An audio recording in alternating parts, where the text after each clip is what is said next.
மிதுன ராசி அன்பர்களே, மிதுனம் அப்படின்னா வெற்றியினுடைய ஒரு மறுபக்கமா இருக்கக்கூடிய ஒரு ராசி. மிதுனம் தொட்டதெல்லாம் தொடங்கும், தொட்டதெல்லாம் வெற்றியாகும். அப்படி ஒரு அற்புதமான ராசி இந்த மிதுன ராசி. ஆனா ஒரு சில காலகட்டங்கள்னால கடந்த சில நாட்களாக உங்களுக்கு ரொம்ப ஒரு கஷ்டம் தான் அதிகமாக மிஞ்சிச்சு. எது பண்ணாலும் ஒரு சாட்டிஸ்ஃபேக்ஷனே இல்லை சார் அப்படின்னு நீங்க நிறைய பேர் பேசியிருப்பீங்க. சார் ஒரு தொழில் தொடங்கலாம்னு ஆரம்பிச்சேன், அதெல்லாம் நல்ல வரவேற்பே கிடைக்கல, நல்ல ஒரு லாபம் கிடைச்சுன்னா கொஞ்சம் சந்தோஷமா இருக்கும் அப்படின்னு வெயிட் பண்ணிட்டு இருப்பீங்க. ஒரு லேண்ட் வாங்கலாம்னு நினைக்கிறேன், ஆனா கையில காசு இல்லை சார், கொஞ்சம் கடனே நிறைய இருக்கு, அந்த கடனை எப்போ அடைப்புன்னு தெரியல அப்படின்னு இருக்கும்.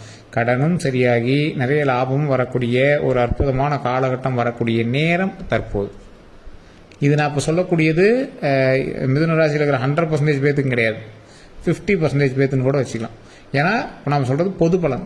தனிப்படையான ஜோதிடம் பார்த்தீங்க அப்படின்னா தான் உங்களுக்கு என்ன ஏதுங்கிறது தனித்தனியாக தெரியும். உங்களுக்கு எப்படி பார்க்கணும், உங்களுடைய தசா புத்தி, உங்களுடைய நட்சத்திரம், உங்களுடைய லக்கினம், உங்களுடைய ராசி, உங்களுக்கு கூட பிரயாணிக்கக்கூடிய மற்ற ராசிகள், நீங்கள் பிறந்த தேதி, பிறந்த ஊர், பிறந்த நேரம் எல்லாத்தையும் கால்குலேட் பண்ணி இப்போ ஆக்சிஸ் எந்த பக்கம் இருக்கு, ஒரு கிரகத்தினுடைய ஆக்சிஸ் எந்த பக்கம் இருக்கு அப்படிங்கிறத வச்சு தான் உங்களுக்கு கணிக்க முடியும். எந்த கிரகம் எதன் பார்வையில் பார்க்கின்றது, அதுதான் ஒரு மெயின். ஸோ இந்த மாதிரி கணிக்கும் போது தான் உங்களை அக்யூரேட்டாக நம்ம சரி பண்ண முடியும். அவ்வளோ அக்யூரேட்டாக நம்ம சரி பண்ண முடியும். இந்த அக்யூரேட் எதுக்கு யூஸ் ஆகுது அப்படின்னா, நீங்கள் அடுத்து என்ன செய்யணும் செய்யக்கூடாதுங்கிற 100% தெளிவாக கால்குலேட் பண்ணுறதுக்கு யூஸ் ஆகுது. ஸோ இப்போ நீங்கள் உங்களுக்கு நிறைய பேருக்கு ஃபோன் மூலமாக நாங்கள் பேசுகிறோம் அப்படின்னு கேட்குறீங்க. சார் கீழே ஃபோன் நம்பர் கொடுத்துருக்கேன். எந்த விஷயமா இருந்தாலும் சரி கிளீனாக அக்குவேர் ஆணிவேராக நாங்கள் சொல்லிடுவாங்க. பிரபல ஜோதிடர் இருக்கார், நிறைய அரசியல் பிரமுகர்களும் ஜோதிடர்களும், அது மட்டும் இல்லாமல் சினிமா துறையில் இருக்கிறவங்களும் ஜோதிடம் பார்க்கக்கூடியவர். நிறைய ஜோதிடர்களுக்கு ஆசான், அதனால தான் ஜோதிடர்களே இவங்க சந்திக்கிறாங்க, கிளாஸ் எடுத்துக்கிறாரு, அதனால கிளாஸ்ல எல்லாமே அட்டன் பண்ணிக்கிறாங்க. ஸோ இந்த அளவுக்கு இருக்கக்கூடிய ஒரு ஜோதிடர் நம்பர் தான் கொடுத்துருக்கேன். எந்த தகவலாக இருந்தாலும் ஃபோன் மூலமாக நீங்கள் சரி பண்ணிக்கலாம். எந்த வகையான பிரச்சனையாக இருந்தாலும் சரி பண்ணி கொடுத்துருவார். திருமணம், காதல், வசியம், குழந்தை இல்லாதவங்களுக்கு குழந்தை, திருமணமாகாதவங்களுக்கு திருமணம் ரெடி பண்ணி வைக்கிறது, தொழிலில் வியாபாரத்தில் அவ்வளோ ஆப்டாக அருமையாக வருமானத்தை அதிகப்படுத்துறதுக்கு பயங்கரமான விஷயங்கள் எல்லாமே கொடுப்பார். ஸோ இந்த விஷயங்கள்லாம் உங்களுக்கு வேணும் அப்படின்னா கீழே நம்பரை கான்டாக்ட் பண்ணி நீங்கள் பேசி தெரிஞ்சுக்கலாம் அந்த ஃபோன் நம்பர் மூலமாகவே. இந்த மிதுன ராசியோட பொது பலன்களை பார்த்துடலாம். மிதுன ராசியோட பண்புலன்களை அதுக்கு முன்னாடி நான் சொல்லிடுறேன். இந்த மிதுன ராசிக்காரர்கள் 100 பேர் இப்போ இருக்காங்க அப்படின்னா அதில் மிதுன ராசிக்காரர்கள் யார் அப்படின்னு தனிப்படையாக தெரிஞ்சிடும். அந்த மாதிரி ஒரு தனித்துவமான ராசி இந்த மிதுன ராசி. கல்வி, செல்வம் எல்லாத்துலேயும் ஒரு மேலோங்கிய ராசி. சார் கல்வியெலாம் அவ்வளோ வராது, நீங்கள் சொல்கிற அளவுக்குலாம் ஒன்றும் இல்லையே அப்படிம்பீங்க. சார் கல்வின்னா நீங்கள் 100% எப்படி ஃபர்ஸ்ட் ரேங்க் ஹோல்டர்னு சொல்ல முடியாது. அறிவில் உங்களை அடிச்சுக்கிறதுக்கு ஆள் இல்லை. சார் நீங்கள் சொல்கிறது கொஞ்சம் வஞ்ச புகழ்ச்சி மாதிரி இருக்குது அப்படின்னு நிறைய பேர் சொல்லுவீங்க. அதெல்லாம் ஒன்றும் கிடையாதுங்க. நீங்கள் திங்க் பண்ணுற மாதிரி இன்னொரு ஆள் திங்க் பண்ண மாட்டான். நீங்கள் ஒரு சைலண்ட் கில்லர். மிதுன ராசிக்காரர்கள் ரொம்ப வைலண்டெல்லாம் பிஹேவ் பண்ண மாட்டாங்க. Silent killer. சைலண்டாக போய் ஒரு விஷயத்தை சாதிச்சுட்டு சைலண்டாக அசாம வந்துடுவார். அந்த மாதிரி ஒரு அருமையான ஆள் இவர். அது மட்டும் இல்லாமல் தொழில் ரீதியாகவும் சரி, இல்லை ஏதாவது ஒரு விஷயத்தில் இவங்க ஈடுபடுறாங்க அப்படின்னா இவங்களை அடிச்சுக்கிறது போட்டியே கிடையாது. போட்டிகள் எத்தனை இருந்தாலும் இவங்களுக்கு ஒரு தனி ஸ்டைல், தனி விஷயம். எவ்வளோ ஒரு பிரச்சனை இருந்தாலும் உள்ளே போய் அப்படி பூந்து வெளியே வந்துடுவார். ஆனால் இவர் தான் மிதுனராசிக்காரரா என்ன அமுங்கமுன்னு உட்காந்துட்டு இருக்கிறாரு அப்படிம்பாங்க. ஒன்றுமே தெரியாத மாதிரி உட்காந்துட்டு இருக்கிறாரு அப்படிம்பாங்க. ஆனால் இவர் பண்ண வேலையெல்லாம் பயங்கரமான வேலைகளாக இருக்கும். அந்த மாதிரி தான் இந்த மிதுனராசிக்காரர்கள் ஒரு ஆப்டான ஒரு ஆளாக அமைவார். இந்த மிதுனராசிக்காரர்களை பொறுத்த வரைக்கும் அவங்களுடைய குழந்தை பருவத்திலிருந்து நிறைய கஷ்டங்களை அனுபவிச்சே வாழ்ந்தவர். எப்படா சந்தோஷம் கிடைக்குன்னு வாழ்ந்துட்டு இருக்கிறவர். இந்த எப்படா சந்தோஷம் கிடைக்குன்னு வாழ்ந்துட்டு இருக்கும்போது உங்களுக்கு ஒரு மிகப்பெரிய நன்மையும் அமையுது. என்ன நன்மை? வாழ்க்கையில் மிகப்பெரிய சந்தோஷத்தை அனுபவிக்கக்கூடிய உங்களுக்கு கடவுள் ஒரு வரம் கொடுக்கிறார். என்ன வரம்? நீங்கள் நினைத்த விஷயத்தை நினைத்தது போல நடத்துவதற்கு கடவுளே இறங்கி வரம் கொடுக்குற ஒரு விஷயம் தான் இப்போ வரக்கூடிய விஷயங்கள். நீங்க அதுக்கு எப்படி வழிபடணும்? உங்களுடைய குலதெய்வ வழிபாடு ஃபர்ஸ்ட் பண்ணிடணும். ஃபர்ஸ்ட் உங்களுடைய குலதெய்வ வழிபாடு. நீங்கள் தொட்ட விஷயம் தொடங்குவதற்கு கடவுள் உறுதுணையா இருக்க போறார். அதுக்கு நீங்க ஃபர்ஸ்ட் குலதெய்வ வழிபாடு பண்ணணும். குலதெய்வ வழிபாடு பண்ண உடனே அடுத்து நீங்க செய்ய வேண்டிய ஒரே விஷயம் என்ன அப்படின்னா, மிதுன ராசிக்காரர்கள் எப்பொழுதும் வணங்க வேண்டியது கன்னிமார் தெய்வம்னு இருக்கும். கன்னிமார் நீங்க கேள்விப்பட்டீங்களா என்னன்னு தெரியல.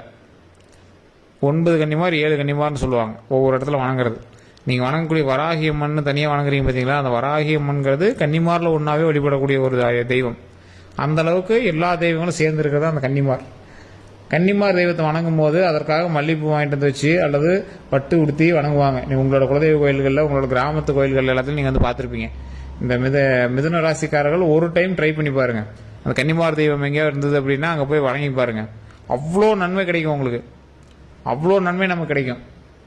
முடிஞ்சால் அந்த இடத்துல ஒரு பொங்கல் வச்சு அந்த கன்னிமார் தெய்வத்துக்கு படையல் போட்டு நீங்களும் அந்த உணவை வாங்கிட்டு போய் நீங்களும் சாப்பிட்டு பாருங்க. ஒரு 10 பேருக்கு அன்னதானம் கொடுத்து பாருங்க. அன்னையிலேருந்து உங்கள் லைஃப் அப்படி டோட்டலாக அப்படி பயங்கரமாக வளர்ந்துருப்பீங்க. ஒரு ஸ்டெப் வளர்ந்துருப்பீங்க சார். நீங்கள் பெரிய வளர்ச்சி அப்போ கிடைக்குதான்னு சொல்ல முடியாது. ஒரு ஸ்டெப் கண்டிப்பாக வளர்ந்துருப்பீங்க. அந்த இடத்துல இருந்து ஒரு ஸ்டெப் அதுமே நீங்கள் கண் கூட தெரியும்.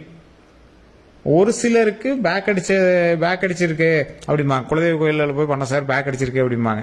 அது ஏன் அப்படின்னா, குலதெய்வ கோயில்களுக்கு நீங்கள் உடனடியாக டக்குன்னு போய் உங்களுக்கு விருப்பமான மாதிரிலாம் பண்ணக்கூடாது. குலதெய்வ கோயிலுங்கிறது உங்களுடைய முன்னோர்களினுடைய இடம். முன்னோர்களை குழுமப்படுத்தணும். ஃபர்ஸ்ட் அந்த இடத்துக்கு போனீங்கன்னா நீங்கள் வந்து க்ளீன் பண்ணணும், சாமியை க்ளீன் பண்ணணும். உங்களோட கையினால் அந்த இடத்துல தண்ணி ஊற்றி கூட்டணும். நீங்களாம் கோயிலுக்கு போனீங்கன்னா அப்படியே வணங்கிட்டு நீங்கள் போட்டு வந்துடுவீங்க. எந்த உங்களோட குலதெய்வ கோயிலுக்கு போனாலும் நீங்கள் அந்த இடத்த நீங்கள் சுத்தம் பண்ணி பாருங்க, அவ்வளோ நன்மை கிடைக்கும். வீடு இல்லாதவங்க இந்த விஷயத்தை கண்டிப்பாக ட்ரை பண்ணுங்க. உங்களோட குலதெய்வ கோயிலுக்கு போயிட்டு ஒரு நாள் ஃபுல்லாக உட்காந்து அந்த கோயிலுக்கு கூட்டுறதோ, அந்த கோயிலுக்கு பணிவிடை செய்கிறதோ, அந்த இடம் உங்களோட வீடாக இருந்தால் என்ன பண்ணீங்களோ அது மாதிரி பண்ணி பாருங்க. உடனே வீடு கட்டுற யோகம் வரும். நிறைய பேருக்கு தெரியாத ஒரு விஷயம், குலதெய்வ கோயில்களில் போய் நின்று அந்த குலதெய்வத்துக்குன்னு ஏதாவது ஒன்று நீங்கள் பணிவிட பண்ணீங்க அப்படின்னா அதற்கு தகுந்தாற் போல வீடுகளில் உங்களுக்கு அமைச்சு கொடுக்கும் கடவுள். அந்த அளவுக்கு ஒரு பவர்ஃபுல்லான ஒரு இடம் குலதெய்வ கோயில். இது மிதுன ராசிக்கு பயங்கரமாக பொருந்தும். மிதுன ராசியில் இருக்கிறவங்க குலதெய்வ கோயிலில் போய் கண்டிப்பாக ஒரு டைம் க்ளீன் பண்ணி அந்த சாமி க்ளீன் பண்ணுறது, வெளியே வாசல் க்ளீன் பண்ணுறது, இந்த மாதிரி விஷயங்கள்லாம் பண்ணீங்க அப்படின்னா வீடு இல்லாதவர்களுக்கு வீடு அமையக்கூடிய ஒரு முக்கியமான நேரம். குலதெய்வ கோயிலில் தான் எல்லா வகையான சாவியும் இருக்குது. திருமணம் நடக்கிறது குலதெய்வ கோயில் தான் போய் கும்பிட்டாகணும். குழந்தை இல்லாதவங்களுக்கு குழந்தை வரம் கொடுக்கறது குலதெய்வ கோயிலில் தான் கும்பிட்டாகணும். வீடு இல்லாதவங்களுக்கு, நிலம் இல்லாதவங்களுக்கு இதெல்லாம் வாங்கணும் அப்படின்னா குலதெய்வ கோயிலுக்கு தான் போயாகணும். முன்னோர்கள் சாபம் நீங்குவதற்கும் குலதெய்வ கோயிலுக்கு தான் போயாகும். எல்லா விஷயத்துக்கும் குலதெய்வ கோயில் தான். நீங்கள் திருமணமே நடத்துனீங்க அப்படின்னா உங்களோட குலதெய்வ கோயில் தான் ஃபர்ஸ்ட் வரும். பத்திரிகையில் கூட மந்திர ஐயர் மந்திரம் சொல்லும் போது கூட உங்களோட குலதெய்வம் தான் ஃபர்ஸ்ட் கேட்பார். எல்லா இடத்துலையும் குலதெய்வம் தான். ஏன்? உங்களுடைய வளர்ச்சிக்கு முக்கியமாக உறுதுணையாக இருப்பது குலதெய்வம். இதில் முக்கியமாக மிதுன ராசிக்கு ரொம்ப ரொம்ப உறுதுணையாக இருக்கிறது குலதெய்வம் தான். நீங்கள் சொந்த ஊரே வேண்டாம் நீங்கள் வெளியே போனீங்க அப்படின்னாலும் ஏதோ ஒரு வகையில் உங்களுக்கு வந்து சொந்த ஊர் உங்களை ஞாபகப்படுத்துகிற அளவுக்கு உங்களோட குலதெய்வம் வந்து உங்களை அந்த இடத்த நோக்கி பயணிக்க வச்சுட்டே இருக்கும். இது மிதுன ராசிக்கு அதிகமாக பொருந்தும். கல்வி சம்பந்தப்பட்ட விஷயத்தில் மேலோங்கி வரக்கூடிய நேரம், ஆனால் கொஞ்சம் இடமாற்றங்கள் அதிகமாக இருக்கக்கூடிய ஒரு காலகட்டம். அதே மாதிரி குடல் சம்மந்தப்பட்டது, வயிறு சம்மந்தப்பட்டது, இந்த மாதிரி விஷயங்களில் கொஞ்சம் ஜாக்கிரதையாக இருக்க வேண்டிய நேரம். உடல் ரீதியாக, உணவு ரீதியாக கொஞ்சம் கவனமாக இருக்கணும். கவலைப்படுற அளவுக்கு வச்சுக்கூடாது. கொஞ்சம் கவனமாக இருந்தீங்கன்னா கவலைப்பட வேண்டிய அவசியமே இல்லை, சந்தோஷமாக இருக்கலாம். அதே மாதிரி கொஞ்சம் வாக்கிங் எக்ஸசைஸ் தேவை. மன அழுத்தத்தை குறைக்கணும். நல்லா தூங்கி எந்திரிக்கக்கூடிய ஒரு காலகட்டம். நல்லா தூங்கி எந்திரிக்கணும். அதுக்கு வந்து கொஞ்சம் நல்லா தூக்கம் இல்லாமல் நீங்கள் வந்து சுற்றிட்டு இருப்பீங்க. நல்லா ஃபோனுக்கெல்லாம் தூக்கி போட்டு நல்லா தூங்கி எந்திரிச்சு அப்புறமேட்டு காலையில் எழுந்திரிச்சு ஃபோனை நார்மலாக எப்பயும் போல யூஸ் பண்ணுங்கள். அதே மாதிரி தேவையில்லாமல் வாய் கொடுத்து குடும்பத்தில் பிரச்சனைகள் உண்டாகக்கூடாது. குடும்பத்தோடு இணைந்திருக்க வேண்டிய காலகட்டம். குடும்பத்தில் ஏதாவது ஒரு சின்ன சிக்கல்னா கூட பேசி சால்வ் பண்ணிக்கணும். அதே மாதிரி உங்களுக்கு வந்து வடக்கம் கொஞ்சம் தேவை வரக்கூடிய நாட்களில். ஏன்னா நீங்கள் அதிகமாக பெருசாலாம் திட்ட மாட்டீங்க யாரையும். இருந்தாலும் தற்போதைய நிலைமையில் நீங்கள் வந்து கொஞ்சம் யோசிச்சு பேச வேண்டிய ஒரு காலகட்டம். இன்வெஸ்ட்மெண்ட் போடுறீங்க அப்படின்னா யோசிச்சு போடுங்க. தற்போதைய நிலைமையில் கொஞ்சம் வெயிட் பண்ணி தான் வாங்க வேண்டியதாக இருக்குது, லேண்டோ இல்லை ஏதோ வீடோ. ஆனால் குறிப்பிட்ட காலம் வரும், அந்த டைமில் உங்களுக்கு குறிப்பிட்ட அமௌண்ட்டுக்கு வந்து லேண்டு வீடு எல்லாமே கிடைக்கும். அப்போ நம்ம வாங்குறது தான், வீடு லேண்டு எல்லாமே வாங்க தான் போகிறோம். அதுக்கு தகுந்த மாதிரி கொஞ்சம் பார்த்து இன்வெஸ்ட்மெண்ட்டை போடுங்க. பார்ட்னரோட சேர்ந்து தொழில் பண்ணுறீங்க அப்படின்னா தனிப்பட்ட ஜோதிடம் கண்டிப்பாக பார்த்தே ஆகணும். மிதுனத்துக்கு ஓரளவு பார்ட்னர் செட் ஆகுவாங்க, ஆனால் அது யாருங்கிறத பொறுத்து இருக்குது. அதே மாதிரி வாகன ரீதியான விஷயங்களில் கொஞ்சம் கவனம் தேவை. வண்டி வாகனங்களும் கொஞ்சம் பார்த்து போயிட்டு வாங்க. ஹெல்மெட் அணியாமல் வங்கி போகக்கூடாது. ரூல்ஸ் இல்லாமல் வண்டி எடுக்கக்கூடாது.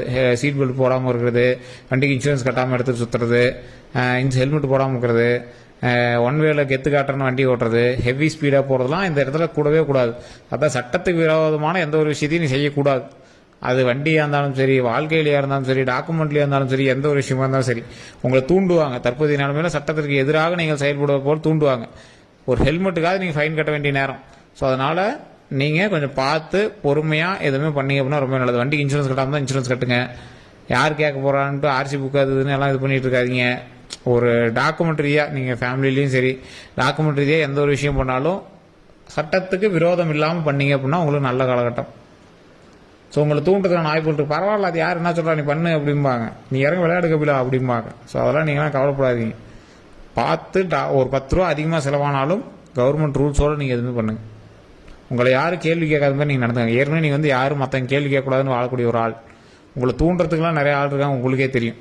ஸோ அந்த மாதிரி விஷயத்தை கொஞ்சம் கவனம் செலுத்துனீங்க அப்படின்னா போதுமானது. மற்றபடி எல்லாமே பாசிட்டிவாக இருக்கும், நல்லதாக இருக்கும். கல்வி, செல்வம் எல்லாத்துலேயும் தலை வளர்ந்து வரக்கூடிய ஒரு காலகட்டம். அதனால் கொஞ்சம் பார்த்து பொறுமையாக எதுவுமே பண்ணுங்கள். வரக்கூடிய காலகட்டம் அருமையான காலகட்டமாக அமைய போகுது. கன்னிமார் தெய்வத்தை வணங்குங்க. ஓம் கன்னிமார் தெய்வமே போற்றின்னு வணங்குங்க, ரொம்ப நல்லது.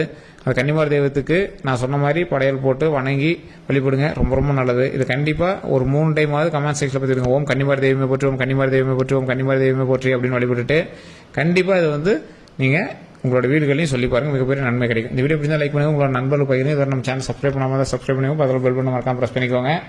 அதே மாதிரி உங்களோட நண்பர்களுக்கு இதை பகிர்ந்து முடிஞ்சால் பகிர சொல்லுங்கள் எல்லாருக்குமே. எல்லாருக்கும் நன்றி நண்பர்களே.